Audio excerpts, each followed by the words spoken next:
Welcome to the Sleeptime History channel. Here we create immersive first-person stories from the pages of history, told gently through the eyes of those who lived them. Each episode invites you to step into moments of the past, walk quietly beside emperors, explorers, revolutionaries, and forgotten heroes, not as distant names, but as real people, experiencing history firsthand. Our aim is simple: to help you relax, transport you somewhere peaceful, and guide you gently into sleep. If you've enjoyed this experience, please consider liking and subscribing. It genuinely helps our channel grow, enabling us to create more soothing content for you. And if you'd like to leave a comment, we'd love to hear which historical figures or moments you'd like us to cover next. Your ideas inspire future episodes. Thank you for joining us. Now relax and let history carry you softly towards sleep. Welcome. You are about to step back in time, over 2,000 years, to walk in the sandals of a man whose choices would change the course of history. This is a week in the life of Julius Caesar, the moment I defied Rome. You'll experience the most critical week in Caesar's life, not as a distant legend, but as a man faced with an impossible choice.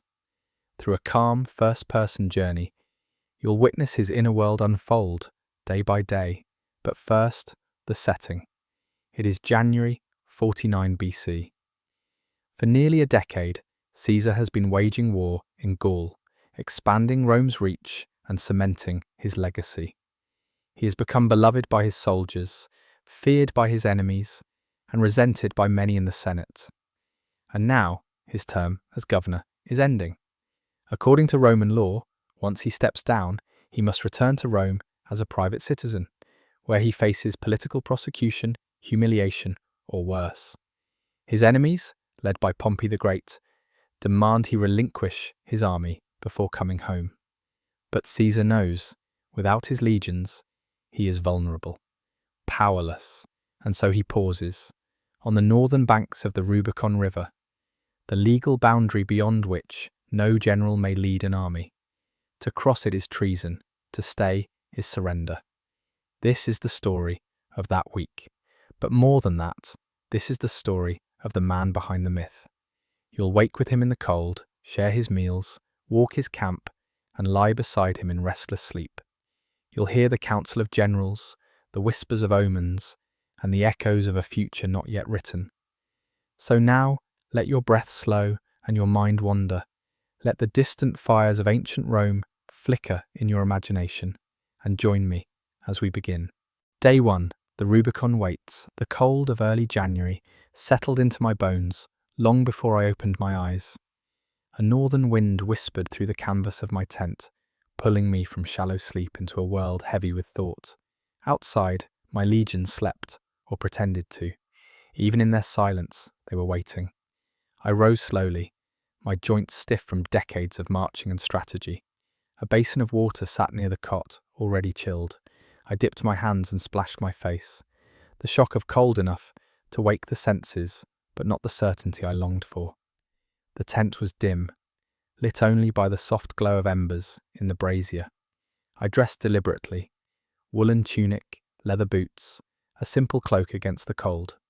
No armor today, not yet. This was not a day for battle, but one for reckoning.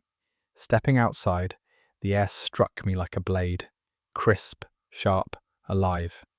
The camp was still, but not at rest. Sentries walked their circuits, and cook fires began to smoke in the distance. The smell of ash and damp wood hung low. Mark Antony stood near the central tent, arms crossed, breath visible in the morning air. He looked up as I approached, his expression unreadable. "They're saying the Senate met again," he said quietly.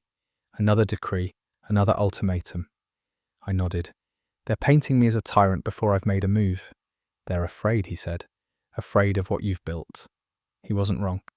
For nearly a decade, I had commanded men in Gaul, crushed uprisings, and expanded Rome's borders beyond imagination.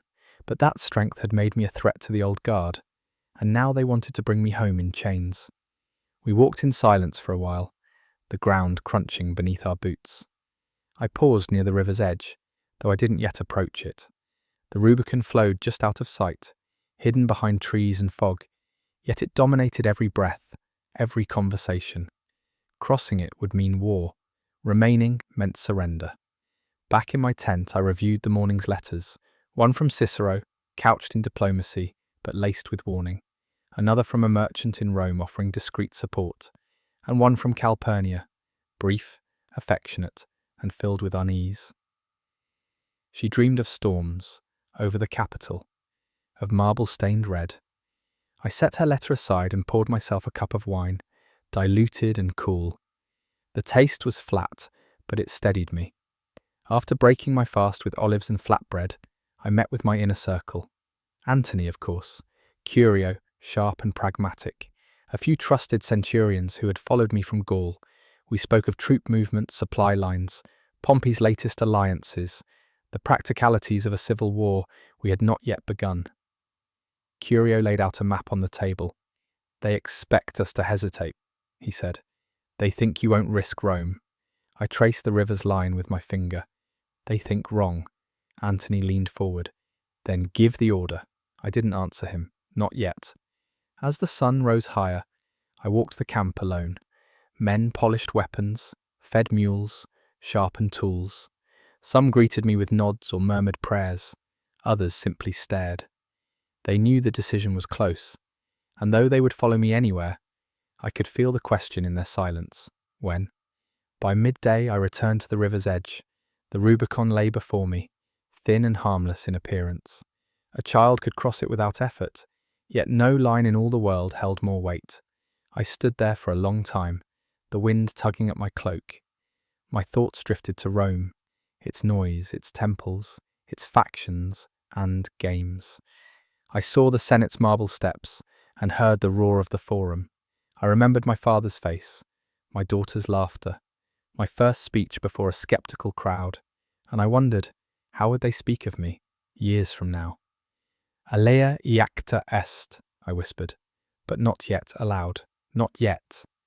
The afternoon brought no warmth, only a steady wind from the hills and a creeping sense of urgency. The sky remained a dull slate, heavy with the promise of snow. My cloak did little to keep the cold from my bones, but I welcomed the discomfort. It made everything feel more real.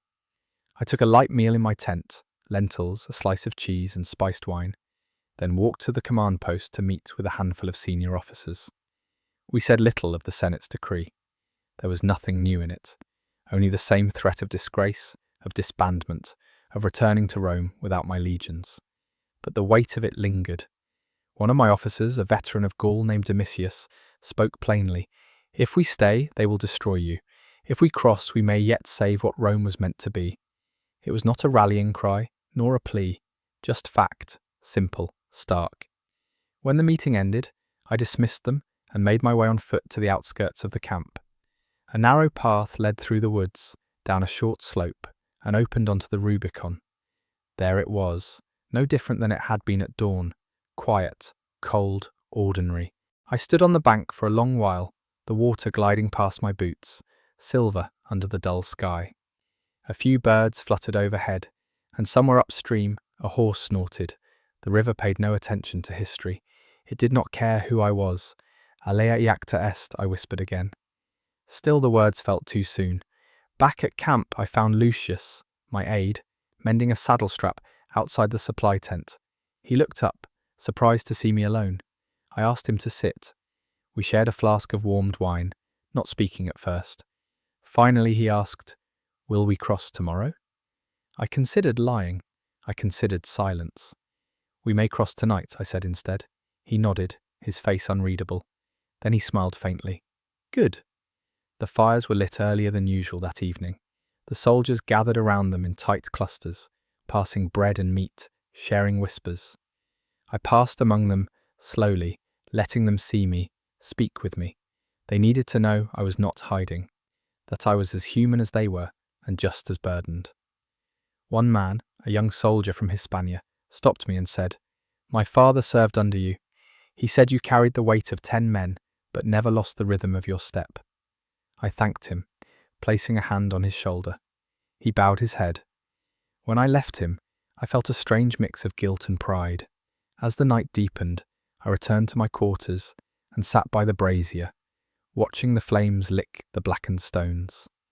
I wrote another letter to Calpurnia. I didn't tell her about the river or the Senate, only that I missed her, and that I had not dreamed in days. The parchment absorbed my words like sand drinks water. I sealed it, then set it aside, unsure whether I would send it. Outside, the wind grew stronger. The flaps of my tent snapped softly. I could hear the footsteps of sentries pacing, the low murmur of late conversation. Then I walked once more to the Rubicon, my boots crunching through thin frost. Antony was already there, waiting. His eyes met mine without question. I looked at the river, at the far bank, at the world we were about to enter. I took a breath. The die is cast, and I stepped forward. Day 2. Omens and olive branches. The morning arrived beneath a shroud of low cloud and drifting mist. I awoke with a start, the dream still clinging to me like a wet cloak. In it I had stood before the Senate, cloaked in shadows, while faceless voices debated my fate. Each time I tried to speak, my mouth was sealed by wax. When I finally tore it open, no sound emerged, only the soft hiss of river water. I sat up, heart pounding, staring at the ceiling of the tent, as if it might whisper an answer. The brazier had long since burned out, and the air inside was bitterly cold. I wrapped my cloak tightly around my shoulders and rose to pour water into a copper basin. The splash echoed loudly in the silence, and as I washed, I could still feel the presence of the dream hovering just behind my eyes. Lucius entered a few moments later, carrying a tray with warm bread, boiled eggs, and figs. He glanced at me, hesitated, then said, "Another courier arrived just before dawn, from Ariminum." "Bring it," I said, sitting at the table. The letter was short.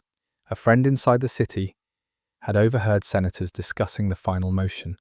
If I did not disband my legions by week's end, I would be declared a public enemy. My lands would be seized, my supporters in Rome imprisoned or worse, my name removed from all honours. It wasn't unexpected, but written down, the words were still cold steel.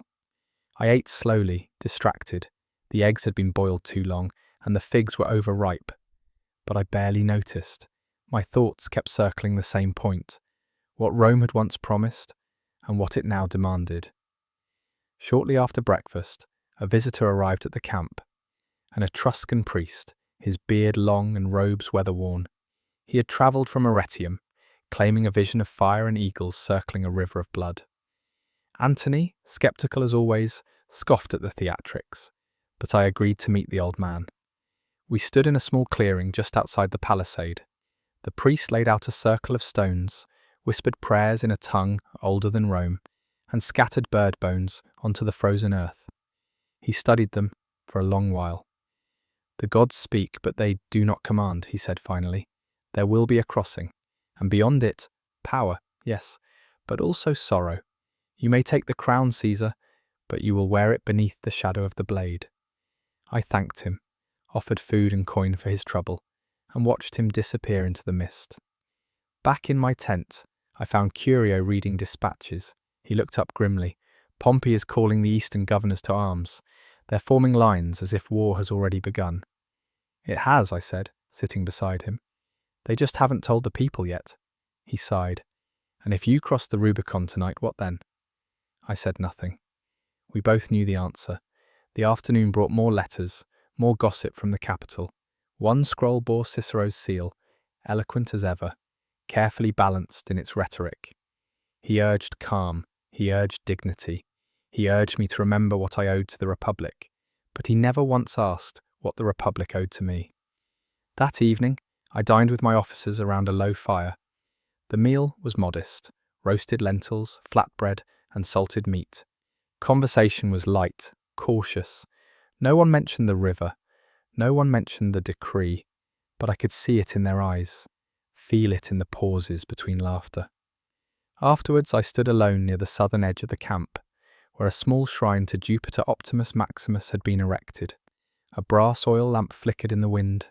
I knelt, lit a stick of incense, and whispered a prayer, not for victory, but for wisdom. I asked the gods not to shield me from consequence, but to guide me toward what was right. When I returned to my tent, I found a small package waiting, sent from Calpurnia by a merchant travelling north. Inside was a folded wool scarf, still carrying the scent of home, and a short note. When the nights are long, remember that you are not alone. I sat with the note in my hands, staring into the quiet flame of the brazier. The scarf was soft, warmer than anything I had worn in weeks. That night, sleep did not come easily. I lay awake, the priest's words echoing through my mind. A crown beneath a blade. The gods speak, but they do not command. I turned toward the canvas wall, and beyond it the river flowed in silence. The sky darkened earlier than expected. Clouds rolled in from the west, thick and brooding, and by late afternoon a soft snow had begun to fall over the camp. It came quietly, laying a thin white veil over tents, shields, and helmets hung outside. The Rubicon, only a short walk away, seemed almost still beneath its icy breath. I watched the snowfall for a time, standing by the camp's outer palisade. The usual sounds of camp life were subdued, a few muffled commands, the occasional stamp of hooves, the rustle of soldiers adjusting their cloaks. Even the wind seemed to whisper more than howl.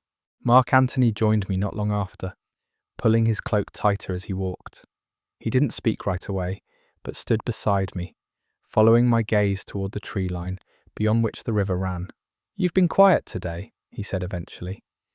"I've been listening," I replied, "to what Rome is becoming." He tilted his head. "And what do you hear? A city divided, a senate clinging to power it no longer deserves, and a people who don't know whom to trust." Antony didn't respond. He didn't have to. We had both seen enough of politics to know the truth. Rome's wounds were not new. They had festered for years, concealed by ceremony and soothed with games. Now the bandages were coming off. We walked together through the snow-covered camp, inspecting the outer defences, speaking briefly with patrols. I asked one centurion how morale was. He shrugged and said, "Sir, we'll follow where you lead, but most would rather it be sooner than later." Their patience, like mine, was thinning. Back in my quarters, a messenger from Ravenna awaited me. He brought word that one of my allies in the Senate, a younger man, ambitious and once loyal, had turned. He had stood in the forum the previous day and denounced me by name. I let the scroll fall onto the table without reading further. A single betrayal no longer carried the sting it once did. I had come to accept that many would choose the winning side, not the righteous one. Curio arrived soon after, holding a report from a Gallic frontier. He laid it on the table and said, "It's old news. What matters is what happens here." I looked at him. "Then let's speak plainly." And so we did. For more than an hour, we sat across from each other, outlining the practical steps of what would follow if I crossed the Rubicon. Which towns might resist, which governors could be swayed, which routes we would take to reach Rome before Pompey could consolidate fully. It was not a conversation about ambition, it was a map of reality. When he left, the fire in my brazier had burned low. The sky outside had turned black, the snow still drifting lightly. I sat alone with my thoughts, the soft crackle of embers, the only sound. Later, I walked once more to the edge of the camp. I needed no escort, no fanfare, only silence. I reached the river and stood there in the dark, just as I had the night before. The snow had softened the earth, and my boots sank slightly with each step. The Rubicon shimmered beneath the moonlight. Narrow, calm, almost inviting, I bent to pick up a handful of snow, squeezing it in my palm until it melted. Then, standing straight again, I took a single step forward. Not into the river, not yet, just closer. Behind me, I heard a voice. "You've already crossed it in your heart," Antony said. I turned to face him. "Then let history catch up." He smiled grimly. "Shall I ready the men?" "Not tonight," I said, "but soon." We stood there for several more minutes, two figures in the falling snow, watching the river whisper its secrets downstream. When I returned to my tent, I found a folded blanket placed neatly on my cot, likely by Lucius. I sat, removed my boots, and lay back without undressing. My sword rested beside me, silent and waiting. Outside, the wind rustled the canvas, gently. Somewhere nearby, a soldier sang a lullaby in a tongue I didn't recognize, soft, slow, and haunting. I stared up at the ceiling of my tent and whispered once more, "The gods speak, but they do not command." Sleep came eventually, carrying with it no dreams, only resolve. Day 3, Reflections on Glory. Dawn came with a brittle stillness. No wind, no birdsong, just the hush of snow covering the camp like a burial cloth. The fire in the brazier had burned low during the night, and I rose in the half-light, the silence wrapping itself around me like a shroud. Today felt different, not heavier, not lighter, just still, as though the world itself had paused to watch. I began the morning as I had the last, with cold water and quiet reflection. But my mind, restless as ever, kept reaching backward. Gaul, Hispania, the Forum. Names and faces flickered through memory like the dying embers behind me. I dressed slowly, a plain tunic, heavy cloak, sturdy boots. No armor, no symbols of command. Today was not for parades. Today was for remembering. After a simple breakfast of porridge and goat cheese, I stepped outside. The snow crunched faintly underfoot. Around the camp, soldiers moved quietly, their breath visible in the morning air. Some saluted as I passed, others simply watched. Their eyes, more than anything, told me they were waiting. I walked to the ridge just east of the camp. From there, the land opened out, pale fields dusted in white, and beyond them, the dark line of the Rubicon. I stood alone, arms folded, eyes fixed not on the river, but on the space between where I stood and where I must go. Mark Antony joined me after a time. He didn't speak at first, just stood beside me, arms crossed, watching the same stretch of land. "You've been here before," he said eventually. "Yes," I replied, "years ago, when I had nothing but ambition." "Now you have everything." I shook my head. "Not everything. Not yet." We talked for a while about our campaigns, the siege at Gergovia, the stand at Alesia, the mad crossing into Britannia. We spoke of comrades lost, of oaths made in fire and frost. I found myself laughing at one point, recalling a drunken night in a Gallic village where a centurion mistook a goat for a senator. Laughter faded quickly, replaced by quiet understanding. As the morning wore on, I returned to camp and met briefly with my staff. We discussed supply routes, possible movements south, contingency plans. I listened more than I spoke, my thoughts drifting.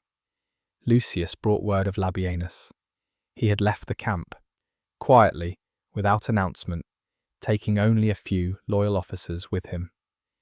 I wasn't surprised. Labienus was a soldier of the Republic, and to him the Rubicon was not a river.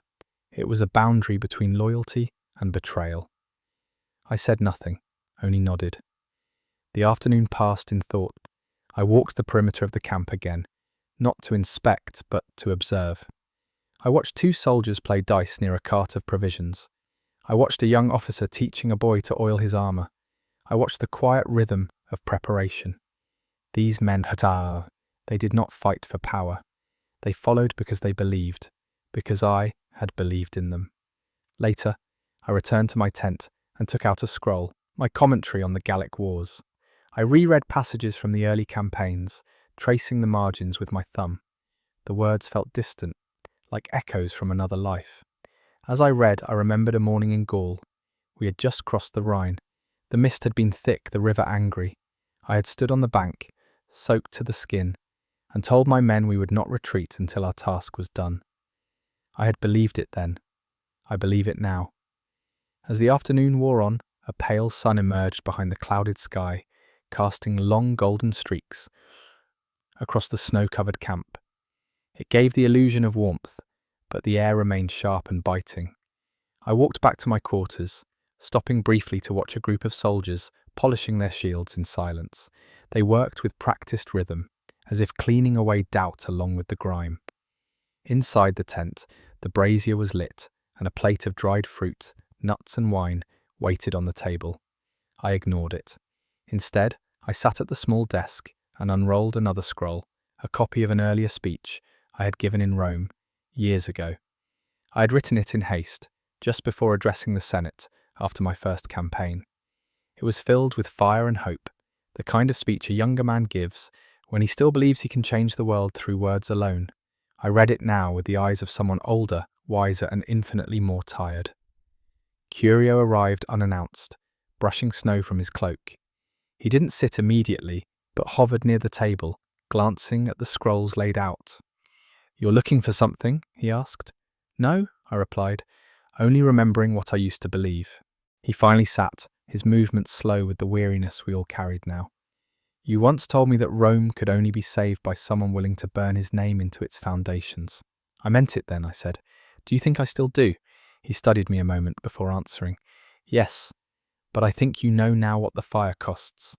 There was no anger in his voice, only truth. We talked for some time, about strategy, about Rome, about the men who had already begun choosing sides. Curio, despite his wit and cynicism, carried a deep loyalty I had come to rely on. Not just to me, but to an idea of Rome that felt worth fighting for. When he left, I took the opportunity to write again. Another letter to Calpurnia, shorter this time, less guarded.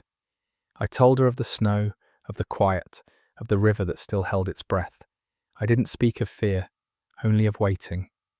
As night fell, the camp settled into another uneasy silence. I walked once more to the northern edge, past the officers' quarters, past the mess tents, past the curious glances of guards who knew not to question. The Rubicon gleamed beneath a sliver of moonlight. I stood at its bank, alone this time, the world quiet, but for the sound of water moving beneath a film of ice. My breath formed clouds in the dark. I imagined the far bank not just as land, but as a line, one drawn by men who feared change, who feared strength, who feared that power might reside in a single person rather than in their crumbling halls. I closed my eyes. I heard the roar of crowds in the forum, the murmur of senators in shadowed corridors, the quiet sob of my mother after my father's funeral. I saw Julia's face again, the warmth of her smile, the certainty in her belief that I was meant for more. When I opened my eyes, the river hadn't changed, but I had. I turned and walked back to camp, slowly, deliberately. At the fire, Anthony waited. He didn't ask anything. He didn't need to. I sat beside him, took the cup he handed me. "The men are ready," he said after a while. "So am I." The die had not yet been cast, but my hand hovered above the table, and I no longer trembled. Day 4. Discord in the ranks. The wind changed overnight. I felt it before I even opened my eyes. Sharper, colder, and carrying with it a new scent, faint but unmistakable. Smoke. Not from our campfires, but from somewhere beyond, mingled with the damp earth and pine. I rose quickly, the hairs on my arms already standing alert. Lucius entered, moments later, cloak dusted with frost. "No fires beyond the perimeter," he reported, "but scouts say farmers have begun burning fields to the east. They fear what's coming." As if by instinct, the whole camp seemed more awake today, earlier, restless. Armour was strapped tighter, weapons sharpened with more urgency, and yet no order had been given. The Rubicon still flowed undisturbed. We had not crossed, not yet. I dressed with care, a thicker tunic beneath my cloak, worn leather boots, no adornment. I ate little for breakfast, a few olives, bread hardened by the cold. My appetite had vanished days ago, replaced by the gnawing sensation of looming consequence. Mark Antony found me shortly after first light. He looked tired, his eyes rimmed red. "You need to speak to them," he said without preamble. "To the men?" he nodded. "They're loyal, but uncertain. And Labienus," he trailed off. "What of Labienus? He's been in contact with Pompey's envoys. He denies it, of course, but word spreads." I felt a coldness inside that had nothing to do with the wind. Labienus had been with me for nearly a decade, through Gaul, through fire and mud, and now he questioned my path? I called a meeting of my senior officers by mid-morning. We gathered under the central pavilion, a long canvas stretched over wooden posts. Snow drifted in along the edges, melting into the ground as we spoke. The mood was tense. Eyes darted, hands fidgeted. I let them speak first. Some urged immediate action. Every hour we delay gives Pompey strength, said Gaius Trebonius. Others counselled patience. If we wait, the Senate may fracture, said Cassius. Let them argue themselves into weakness. And then there was silence. Labienus hadn't spoken. I turned to him. Well? I asked. He met my gaze without flinching. I serve Rome, Caesar, as I always have. And do you still believe I do? That hung in the air, heavy, unanswered. After the meeting broke, I remained seated as the officers dispersed. Antony lingered nearby, his arms crossed tightly across his chest. He'll leave Haetum, he said, Labienus, and he won't go quietly. Let him, I replied. I won't drag the Republic forward with a chain. By early afternoon, the sky had begun to clear. I rode alone to the outskirts of the camp, where the trees gave way to a narrow ridge.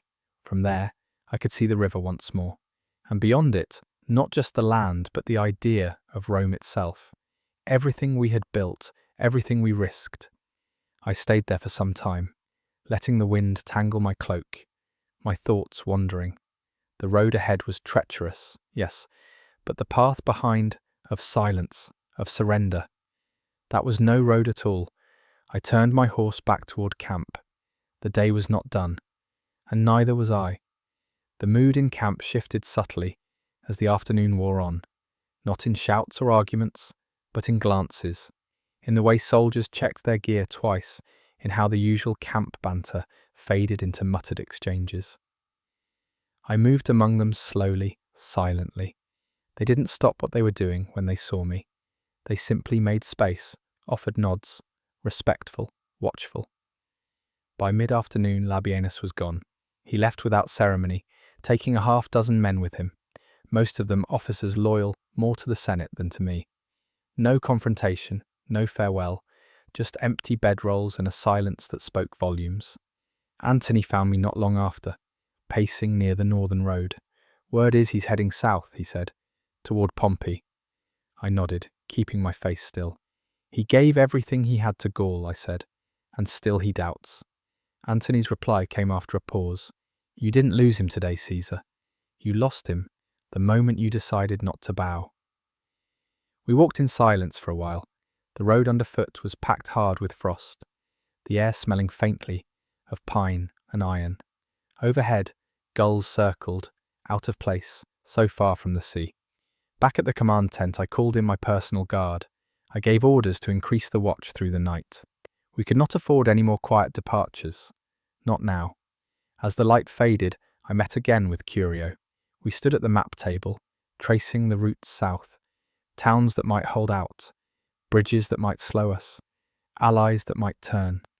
If we strike quickly, he said, Ariminum falls in a day. Then we have the coast. And if the people rise with us, they may rise, as I said, or they may run. He tapped a finger on the table. They won't run from you. We ended the meeting with few words. Everything that needed saying had already been said. Later that evening, I sat by the fire near my quarters. Not alone. A handful of veterans joined me, quiet men, weathered by campaigns. They didn't ask questions. They didn't offer advice. They simply sat beside me, their presence an answer in itself.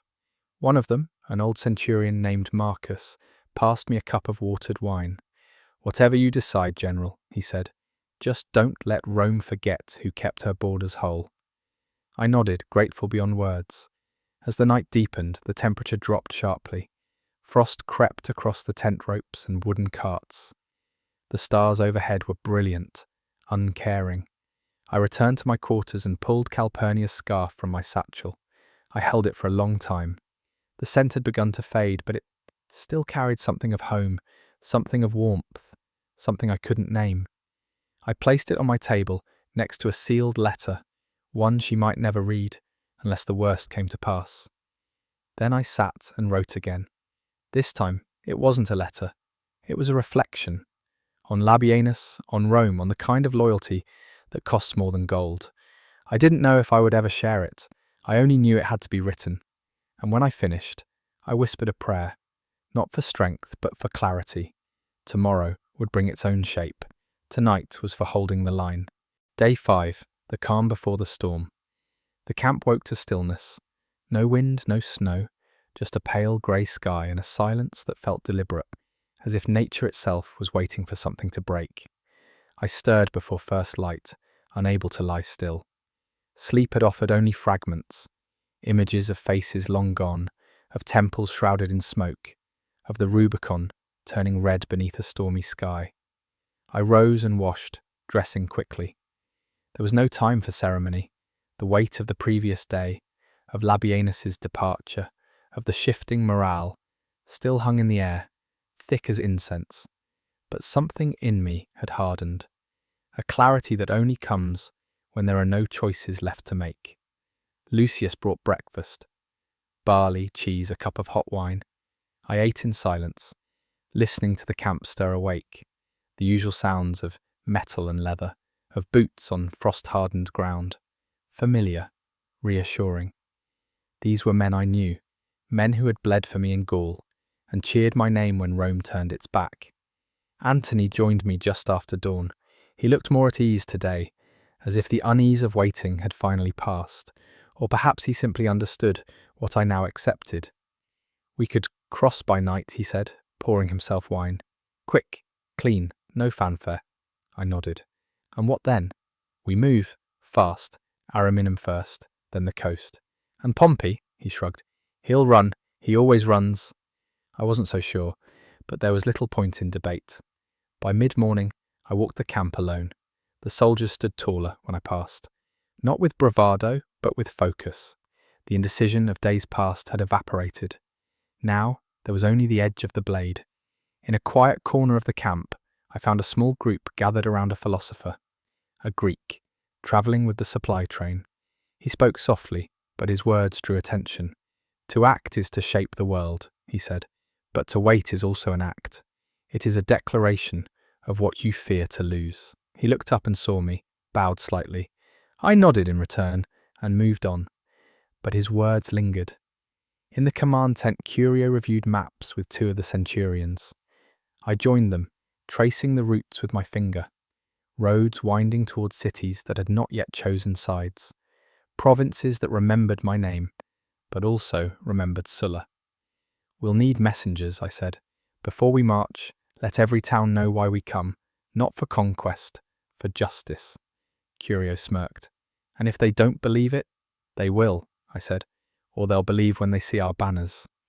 I spent the afternoon at the edge of camp, in the makeshift stables. I brushed my horse down myself, an old ritual from Gaul. The animal leaned into the motion, calm, steady. I whispered to him without thinking. Quiet phrases in Latin and Greek, nonsense rhymes I'd learned as a child. For a while, the world shrank to simple things. Hooves on earth, breath in cold air, the brush's rasp on hide. Evening fell gently. I stood once more at the Rubicon as the sky turned violet. The river remained unchanged, a mirror to the gathering dusk. Tomorrow, I thought, not as a hope but a certainty. Night descended slowly, casting long shadows across the camp. Fires flickered in their pits, soft orange glows beneath a sky thick with waiting stars. The cold sharpened, even the torches seemed to burn more quietly, their flames tamed by the stillness. In the command tent I met again with my closest aides. The final arrangements were made, supply routes confirmed, signal calls rehearsed, contingencies discussed in the low, clipped tones of men who had run out of things to say. Every man in the room had his task, every order had already been given. I stepped outside after the meeting and looked upward. The sky was unusually clear, the stars sharp against the blackness. I remembered a night like this in Gaul, the eve before a siege. I had spoken with the Druids then, asked them whether the gods watched or intervened. They said the gods only remember. It was men who acted. Later, I returned to my tent to write. I took out fresh parchment and addressed a letter not to Calpurnia or the Senate, but to Octavian. He was still a boy, not yet tested, not yet shaped by war. But he was sharp, and he listened. I told him not what to do, but what to remember. That power was not glory, that Rome was not marble or gold, but people. People who believed, or who wanted to. When I finished, I sealed the letter and placed it alongside the others. Lucius entered quietly. "All is prepared," he said. I nodded, dismissing him with a gesture. I lingered by the brazier for some time, staring into the coals. The glow reminded me of the hearth in my childhood home, the one my mother kept burning long into the night when my father was away. I remembered how safe that fire had made me feel, how certain. It had been years since I'd felt certainty, but tonight came close. As the hour deepened, I walked the camp one last time. The men were mostly asleep or pretending to be. A few whispered prayers, a few sang quietly, in languages I didn't know. None asked questions, none needed to. At the edge of the camp, I paused at the shrine to Jupiter. The brass lamp had burned low. I replaced the oil myself, relit the wick, and bowed my head. I didn't ask for victory, only for resolve. Then, at last, I made my way to the river. The Rubicon gleamed beneath a waxing moon. No mist tonight, just water and moonlight, and the quiet breath of the world holding still. Anthony waited by the bank. He didn't speak, just nodded once. We stood there, side by side, two shadows, before a line that divided everything. I felt no fear, only purpose. Tomorrow, we would cross. Day 6, the eve of action. The dawn was not a sound, but a sensation. A shift in the air, a breath drawn by the world itself. I awoke before it came, lying still in my cot, listening to the murmurs of soldiers rising and boots crunching over frost. Today was no longer a question. It was an answer waiting to be given voice. The tent was quiet. My armour lay in the corner, untouched. I wouldn't wear it until the hour struck. Instead, I washed, dressed in layers of wool, and wrapped my cloak tightly. The morning chill bit into my skin, but I welcomed it. It made everything feel more real, more grounded, less like a dream, and more like the hinge of history. Lucius entered with breakfast, but I barely touched it. My appetite had slipped away, replaced by a knot in my stomach. Not fear, not doubt, just tension wound tight from days of deliberation. I sent him away with instructions to prepare my horse, then sat at the writing table. There I opened 3 scrolls, one for Calpurnia, a final message, should she never hear my voice again. I told her the truth, that my heart had never strayed from her, that every battle I'd fought had brought me closer to this one, and that whatever followed, I had acted as I believed I must. One for the Senate, not as a plea, but a statement. I laid out my purpose plainly, that I did not come to destroy the Republic, but to defend its soul from those who manipulated its body, and one for the people, to be read aloud in every town we entered, a declaration of justice, of law, of restoration. Each stroke of the pen steadied me. By the time I stepped out into the camp, the sky was pale and streaked with silver. A stillness lay over the men, broken only by the occasional murmur or cough. Horses were saddled, standards rolled and tied, food rationed, gear checked. I moved through them without speaking. They didn't need speeches. They needed to see me, walking, calm, resolute. At the edge of the central square, a boy, no older than 17, adjusted the strap of his pack. I paused beside him. "First campaign?" I asked. He nodded, eyes wide. "You're not alone, I said. "Remember that." He swallowed hard, then managed a salute. I returned it. I continued toward the command tent, where Antony and Curio were already waiting. "We've sent riders ahead," Curio said, gesturing to the map. "By nightfall, they'll reach the first town. No resistance expected." "And the men?" I asked. "Eager," Antony replied. "Not reckless, just ready." We reviewed the final plan in low tones. The order of march, the scouts to send ahead, the towns to avoid. Each road was marked, each step accounted for, yet there was still the river. After the meeting, I walked alone once more. Past the tents, past the campfires, past the looks exchanged by men who had already guessed what the day would bring. I stood again at the Rubicon. The water moved slow and dark beneath the overcast sky. It did not look like a barrier, but I knew better. Behind me, the camp pulsed with quiet energy, a sleeping storm.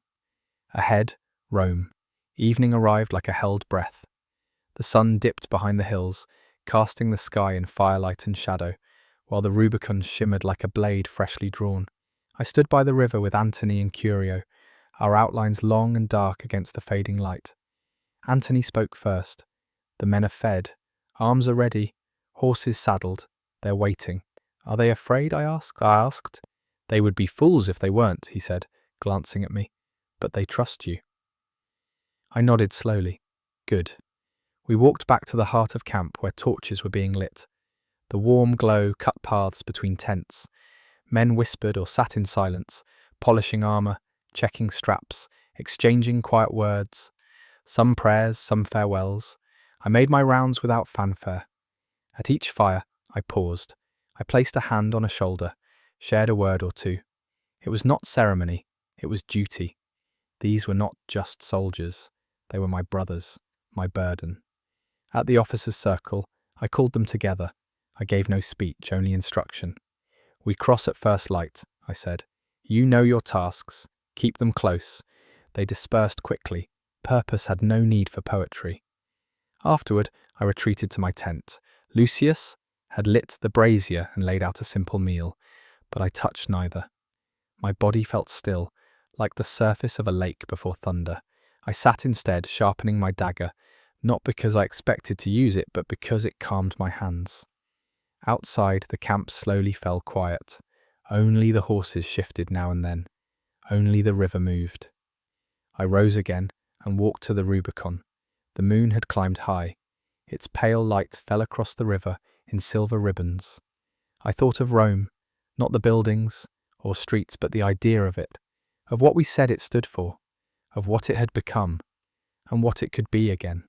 The decision had been made long before this moment, but decisions and actions are not the same. I turned back to the camp one final time.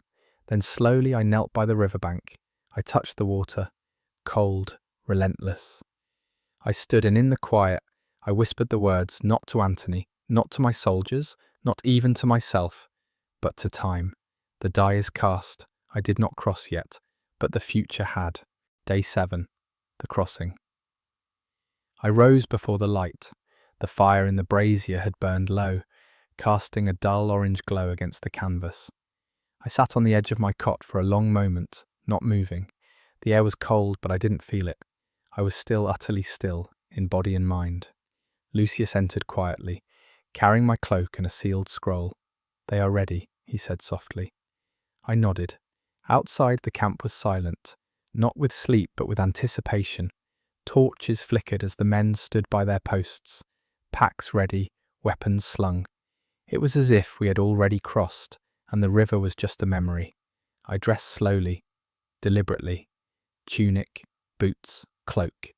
Then finally, I buckled on my armor, not for defense but for symbolism.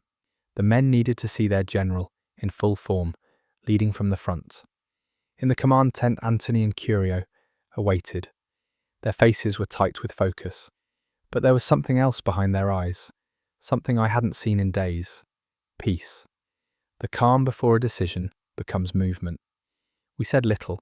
Everything had already been planned. There were no more questions to answer. I stepped outside and mounted my horse. The camp shifted into motion behind me, quiet as falling snow. Hundreds of men, thousands of steps, and yet the noise was nothing compared to the roar I felt within. We rode slowly toward the Rubicon. The sun had not yet crested the hills, but the river glowed faintly in the early light, like liquid glass stretched across the land. It looked peaceful. It was not. When we reached the water, I dismounted. I stood before the river and turned to face my men. They watched me without speaking. Some clenched spears, others held only their breath. I said nothing.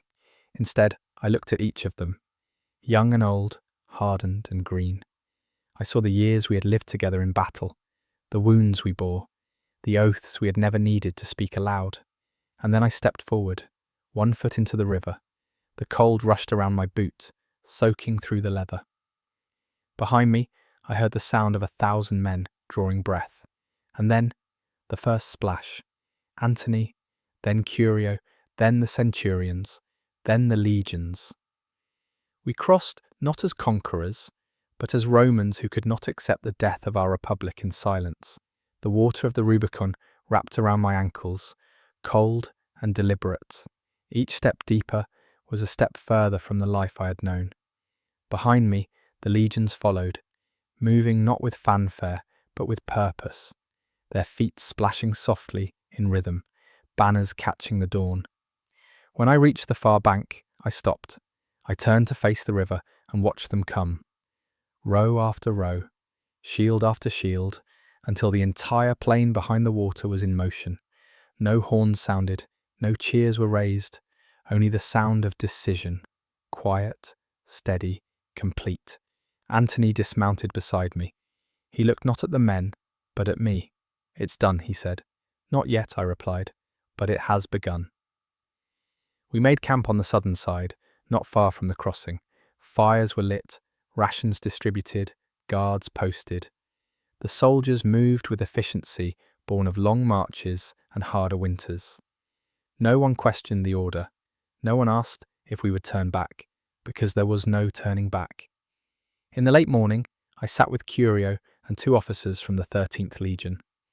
We discussed the road ahead, Ariminum, Pisaurum, Farnum. Each step would bring new faces, new loyalties, new risks.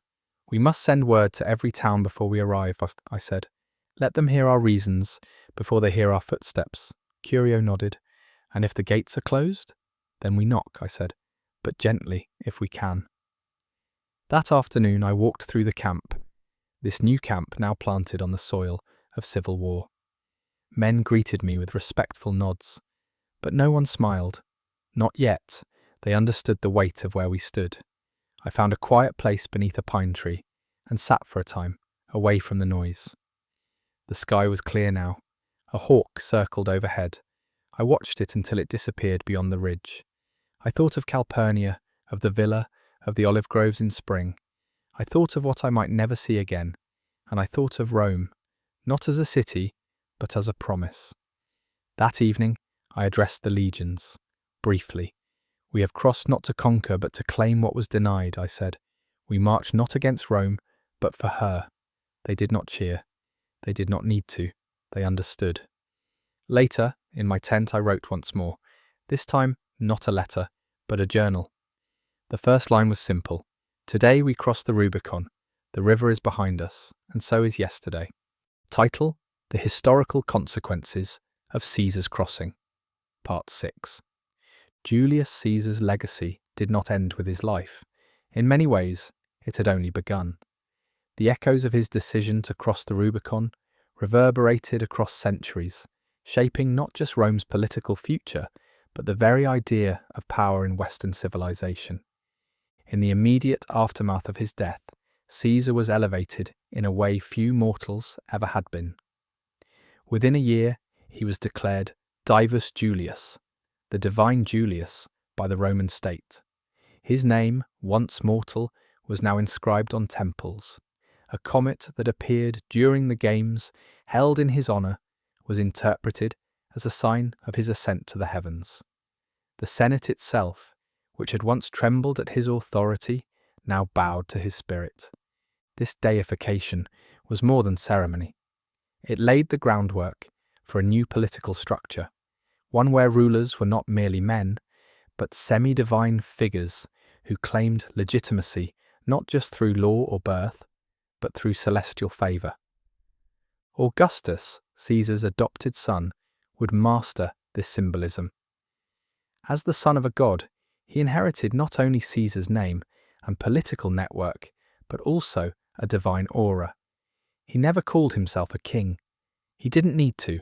The power he wielded was wrapped in reverence and inevitability. But Caesar's influence went beyond Rome. His name, Caesar, became a title. First in Rome, then throughout Europe and beyond. The Russian Tsar and the German Kaiser both stem from it, symbols of autocracy that outlived the Republic by nearly 2,000 years. The crossing of the Rubicon came to represent a universal concept, the point of no return. It entered the lexicon of philosophy, politics, and warfare. It meant boldness, decision, destiny, the moment where hesitation ends and action begins.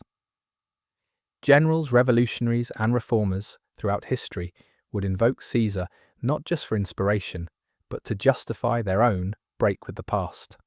Napoleon studied him. So did Washington. So did dictators and democrats alike.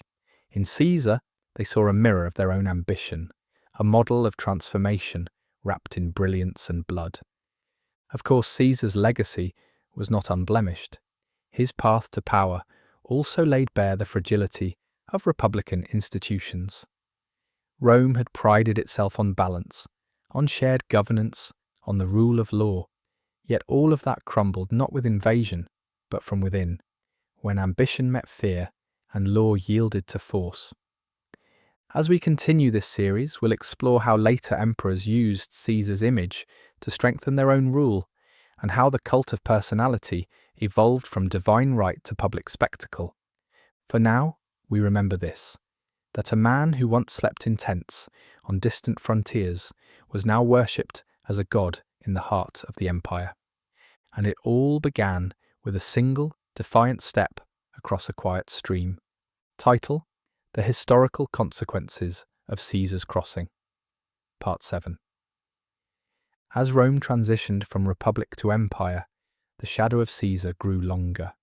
His image was not merely remembered, it was curated, refined, weaponized. Augustus, ever the strategist, used his adoptive father's memory to build a new regime, one that wore the skin of the republic but breathed the air of monarchy. Public art depicted Caesar not as a warrior drenched in gore, but as a serene bringer of order. Temples bore his name. Coins were minted with his face. Statues of him were placed in public squares, often showing him with the calm authority of a philosopher king. And above all, his title, Divus Julius, reminded the Roman people that he now stood among the gods. This divine lineage gave Augustus a powerful political edge. As the son of a god, he could frame his rule as the continuation of Caesar's will, a fulfillment, not a usurpation. Even the most skeptical senators had difficulty contesting a ruler who claimed celestial endorsement. This strategy extended far beyond symbolism. Augustus institutionalized the imperial cult, a religious and political system in which emperors, living or dead, were worshipped as divine figures. It began with Caesar, but it would persist through centuries of Roman rule, from the marble temples of the Forum to distant provinces where local peoples burned incense in honor of the emperor. To modern minds, the idea of worshipping a ruler may seem alien, but in the Roman world it was a tool of cohesion. It unified the empire under a shared set of rituals and iconography. Whether a citizen lived in Spain or Syria, they might bow before the same statue of Caesar, speak the same prayers to Augustus, and reinforce the same hierarchy. Yet the elevation of Caesar's legacy was not always peaceful. As each new emperor came to power, they faced a choice: align themselves with Caesar's memory, or risk being forgotten, or worse, reviled. Some leaned heavily into the myth. Caligula reportedly referred to himself as a living god and claimed personal communion with Julius Caesar. Nero staged elaborate performances where he cast himself as a divine heir to the Julian line. Others tried to moderate the image. Trajan and Marcus Aurelius, for example, focused more on virtuous rule than divinity, yet still nodded to Caesar in their legitimacy. In every case, Caesar's ghost loomed. He had become the template, the embodiment of ambition fulfilled and of power seized by the sheer will of one man. In our next installment, we'll follow the fall of the Julio-Claudian dynasty and how the image of Caesar was reshaped through periods of excess, civil war, and eventual reform.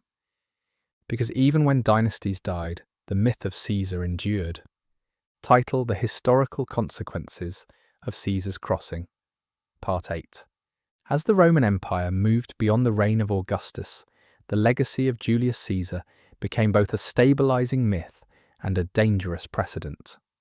The Julio-Claudian dynasty, descendants, and political heirs of Caesar ruled with varying degrees of competence and cruelty, each invoking Caesar's image in their own way. Tiberius, Augustus's successor, was a reluctant emperor. Though he maintained the machinery of state and paid homage to Caesar's memory, he distanced himself from the godlike pageantry his predecessor had encouraged. He ruled with caution and suspicion, retreating in his later years to the island of Capri, where governance was done through letters and proxies. But the restraint of Tiberius only made the contrast with his successor more dramatic. Caligula, great-grandson of Augustus and great-great-grandson of Julius Caesar by adoption, revelled in excess. He embraced the divine legacy not as a sacred trust but as personal entitlement. He declared himself a living god, held court as though Olympus were his domain, and demanded public worship. Stories, whether exaggerated or not, tell of Caligula building a temple to himself, placing his statue where Jupiter's once stood, and forcing senators to offer incense in his name. Yet even Caligula invoked Caesar to justify his rule.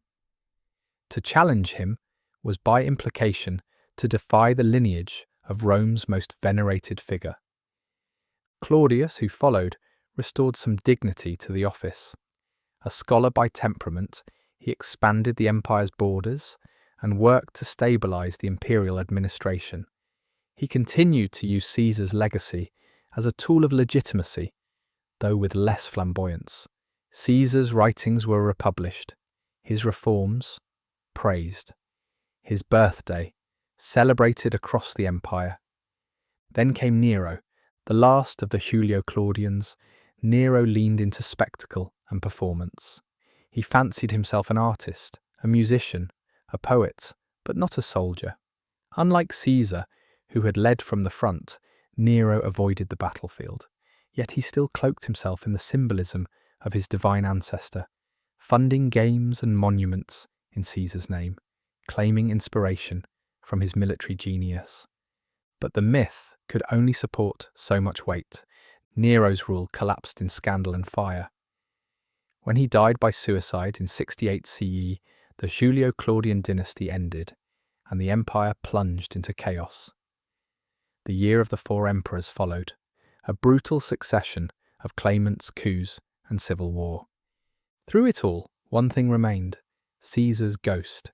Each new contender for the throne would still look backward, to the Rubicon, to the name that carried the greatest political weight.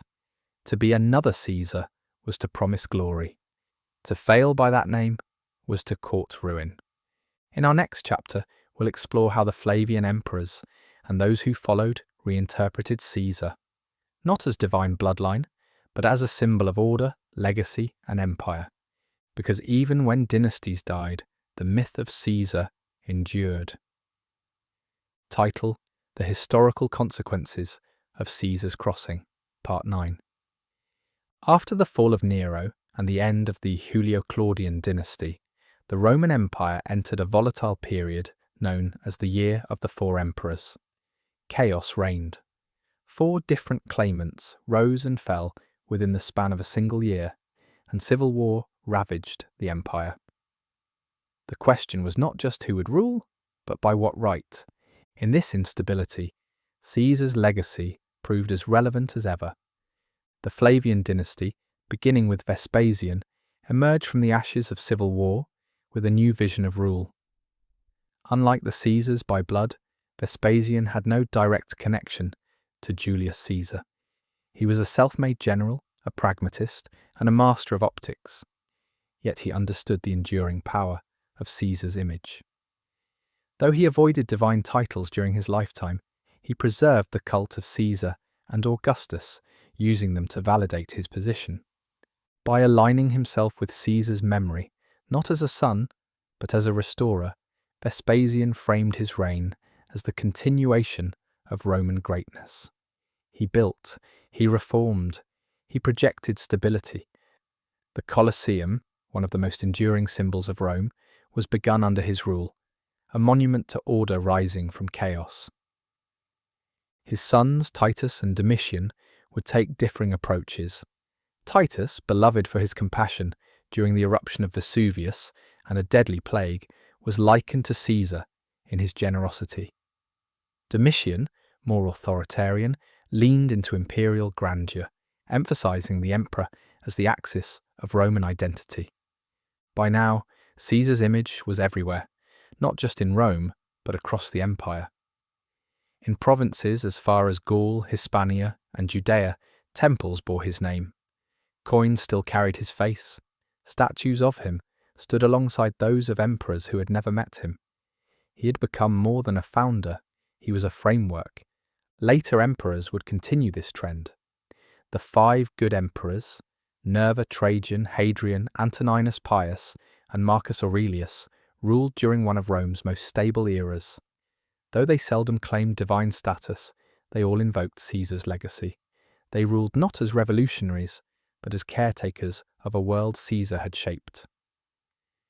Trajan, in particular, was hailed as Optimus Princeps, the best ruler, and often compared to Caesar in military achievements.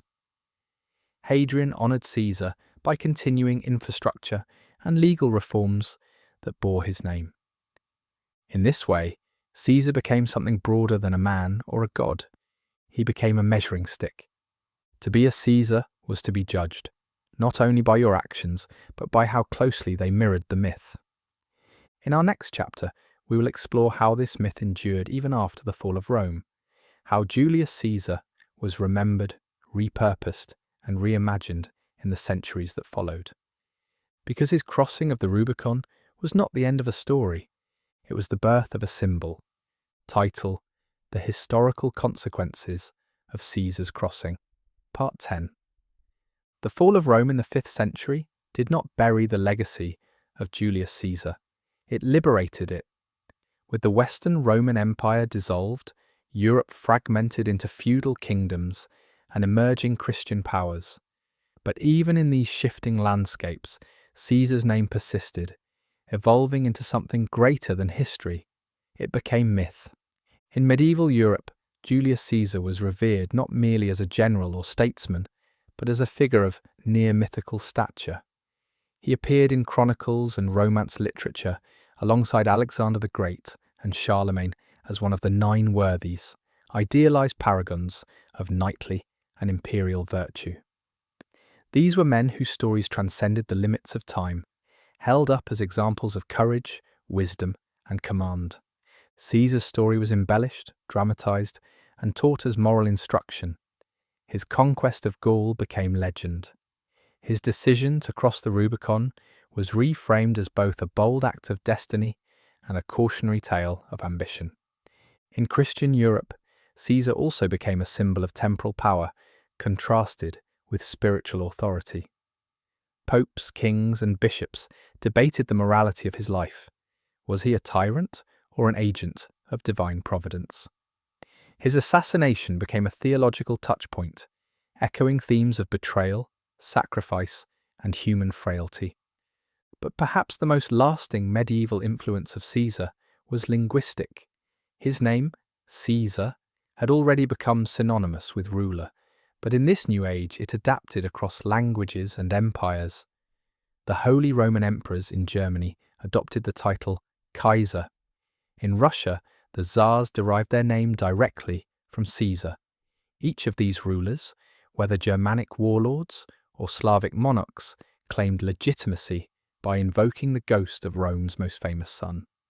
Even without a Roman Senate, even without a legate in Gaul or a temple on the Capitoline Hill, Caesar ruled not in politics, but in imagination.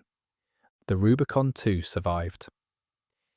Though few medieval Europeans could find it on a map, the phrase "crossing the Rubicon" retained its weight. It was invoked in religious sermons, political debates, and court literature as a metaphor for irreversible decision. Just as Caesar had chosen destiny over compliance, so too did leaders invoke the Rubicon when faced with fateful crossroads. In our next part, we'll explore how Caesar's legacy was reshaped during the Renaissance, when humanists returned to ancient texts, when Machiavelli studied his conquests, and when Shakespeare gave his voice eternal life on the stage. But even in the dark centuries between empires, Caesar lived on, not in flesh, but in thought. He had crossed the Rubicon not just into Italy, but into legend. Title: The Historical Consequences of Caesar's Crossing, Part 11.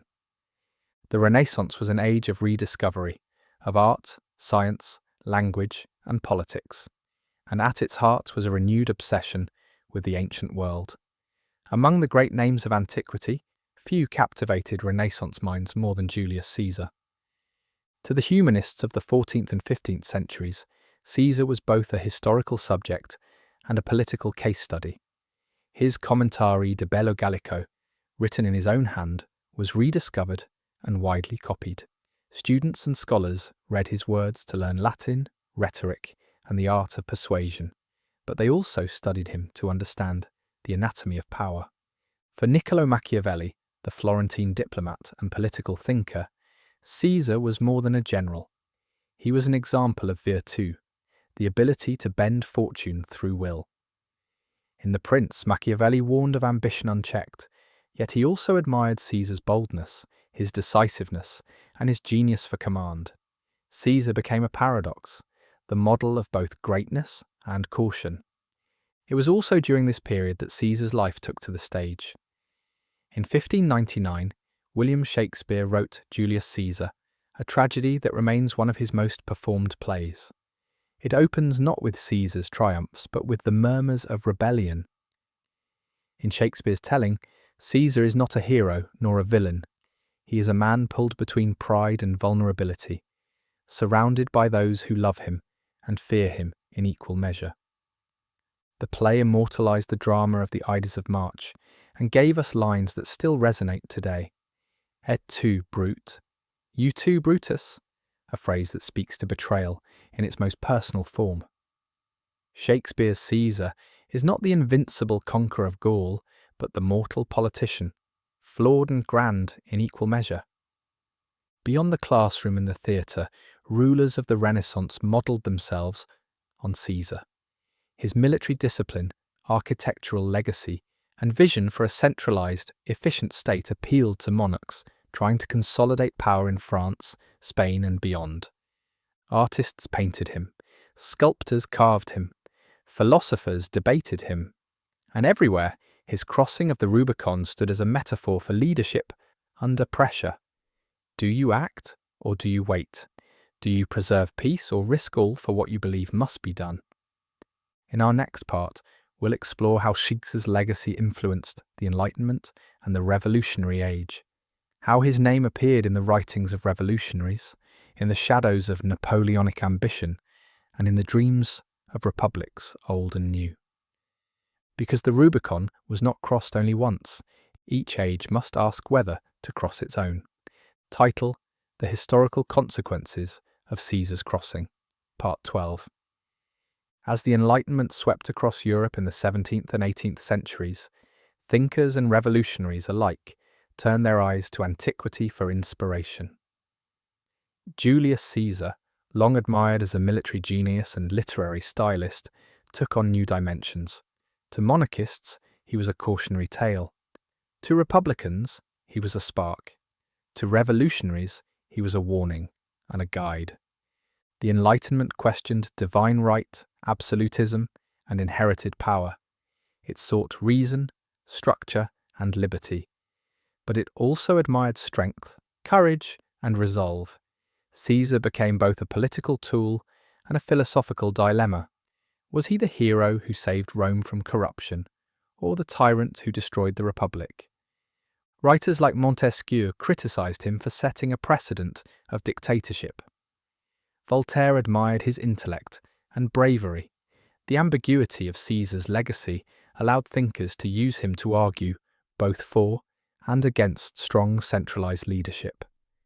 His life became a kind of intellectual mirror, reflecting whatever the viewer already believed about government and power. As political revolutions erupted, first in America, then in France, Caesar's name reappeared, now bathed in modern rhetoric. The American founding fathers, especially Hamilton and Jefferson, studied Roman history closely. They saw in Caesar the dangers of unchecked authority. Their new republic was deliberately designed to avoid the concentration of power that had brought down the Roman Senate. In France, however, Caesar took on a different tone. The French Revolution swept away monarchy and privilege in the name of liberty and equality. But as the republic faltered, another figure rose, Napoleon Bonaparte. Napoleon was fascinated by Caesar. He read his commentaries, he studied his campaigns. He saw in him not just a military model, but a political one. Like Caesar, Napoleon emerged from war. Like Caesar, he promised stability. Like Caesar, he would declare himself ruler for life. Napoleon even crossed his own Rubicon of sorts, returning from Egypt, marching on Paris, and seizing control in a coup. He adopted Roman imagery, styled himself as consul and later emperor, and likened his regime to that of Augustus. In doing so, Napoleon revived not just Caesar's name, but his playbook. And still, the metaphor endured. To cross the Rubicon was now to step beyond the point of no return, whether in politics, revolution, or personal ambition. It was no longer just a Roman moment. It had become universal. In our next part, we will explore how Caesar's story evolved in the modern age, in democracy and dictatorship, in cinema and classrooms, and how he remains, more than 2,000 years later, one of the most recognised figures in human history. Because some rivers, once crossed, never stop flowing. Title: The Historical Consequences of Caesar's Crossing, Part 13. The modern world, with all its technology and complexity, has not outgrown Julius Caesar. If anything, it has magnified him. In the age of democracy and mass media, Caesar remains a paradox. A man who shattered a republic, yet fascinates republics still. His story is taught in classrooms across the globe, not just for his battles or his betrayal, but for the questions he raises. What does leadership require? What is the cost of ambition? When does the will of one man outweigh the will of the many? Modern leaders have studied him with mixed admiration and caution. During the 20th century, authoritarian figures often invoked Rome and its emperors. Fascist Italy, under Benito Mussolini, borrowed heavily from Roman symbolism. Mussolini saw himself as a new Caesar, promising to restore greatness through discipline and strength. He modelled parades after Roman triumphs, invoked the Roman eagle, and sought to forge a modern empire in Caesar's shadow. But democracies, too, have looked to Caesar. His life warns of the fragility of institutions, the ease with which laws can bend under pressure, and the temptation to sacrifice liberty for order. The United States, in particular, has long used Roman history and Caesar's downfall as a guidepost. In times of political crisis, commentators often ask, are we living our own Rubicon moment? Cinema and literature have also kept Caesar alive. From epic films like Cleopatra and Julius Caesar to modern adaptations and television series, his figure continues to inspire and provoke. He is portrayed as noble, ambitious, tragic, a man both master of fate and prisoner of history. And in popular culture, the Rubicon itself has remained powerful. It appears in speeches, headlines, even corporate boardrooms. A CEO announces a bold merger. We have crossed the Rubicon. A political party commits to a controversial policy. There's no turning back. The phrase endures because the truth behind it does. Once a choice is made, it remakes the world. Today we live in a time of rapid change, where decisions carry consequences that ripple far beyond their moment. It's no wonder that Caesar's story still resonates. He reminds us that history is shaped by action, by resolve, by those who dare to step forward, and by those who follow. In our next part, we will reflect more deeply on the Rubicon itself, the physical river, the metaphor it became, and why this shallow stream in northern Italy became one of the most powerful symbols in human history. Because the water may have moved on, but the meaning never left its banks. Title: The Historical Consequences of Caesar's Crossing, Part 14. The Rubicon is a modest river, winding through the Italian countryside. It does not roar. It does not carve canyons or tumble from great heights. By most accounts, it is shallow, narrow enough to cross on foot in certain places. And yet, it is one of the most storied rivers in history. Before Caesar, it was a boundary, not just of land, but of law. Roman generals were forbidden to bring armed legions into Italy proper. The Rubicon marked the edge of civilization, the line between a military command and the heart of the Republic. To cross it with troops was to declare civil war. To cross it was to make a choice from which one could not return.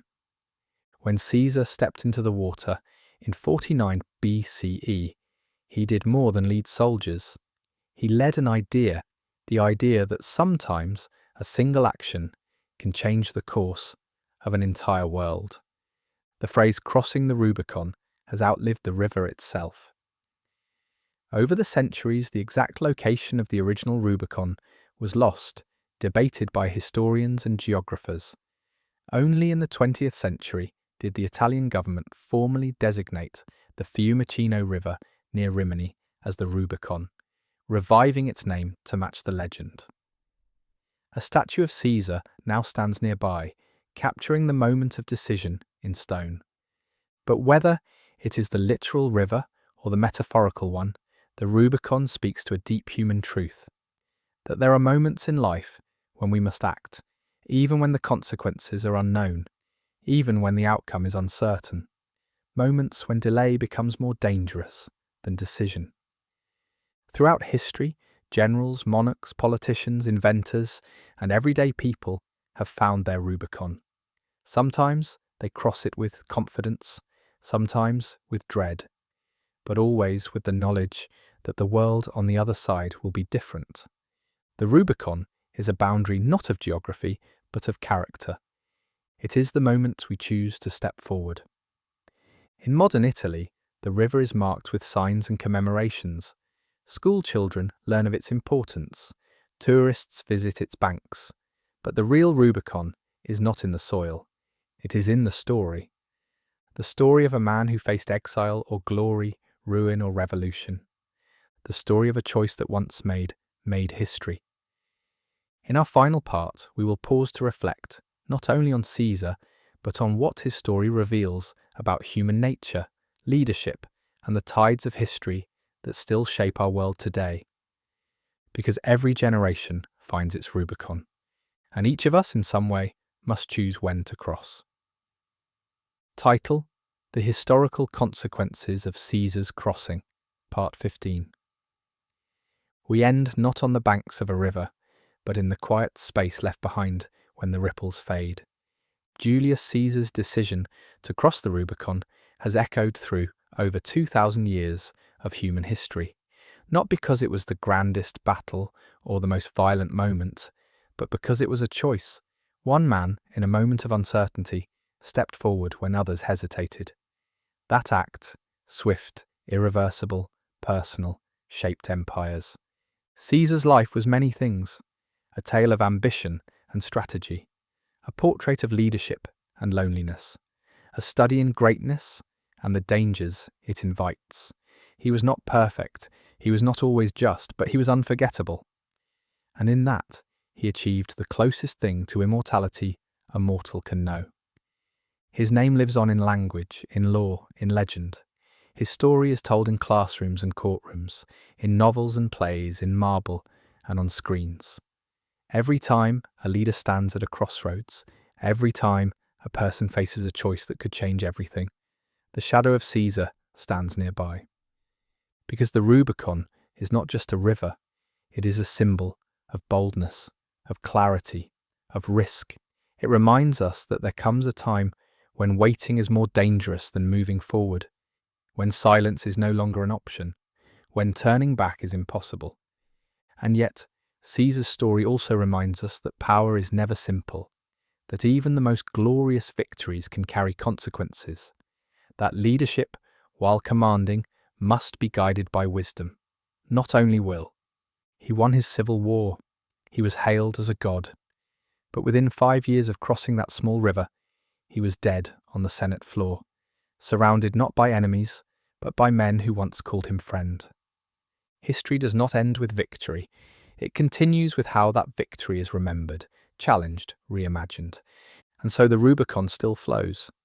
In decision rooms, in debates, in hearts, every generation returns to it, sees its own reflection, and wonders, will I cross? In telling Caesar's story, we are not simply retelling the past, we are acknowledging something eternal, that in every life there comes a moment when the world waits, and the next step changes everything. So when your Rubicon appears, in ambition, in principle, in the quiet call of something greater, may you step with the same resolve. Not because you are certain, but because you know you must. Alea jacta est, the die is cast, and the story continues.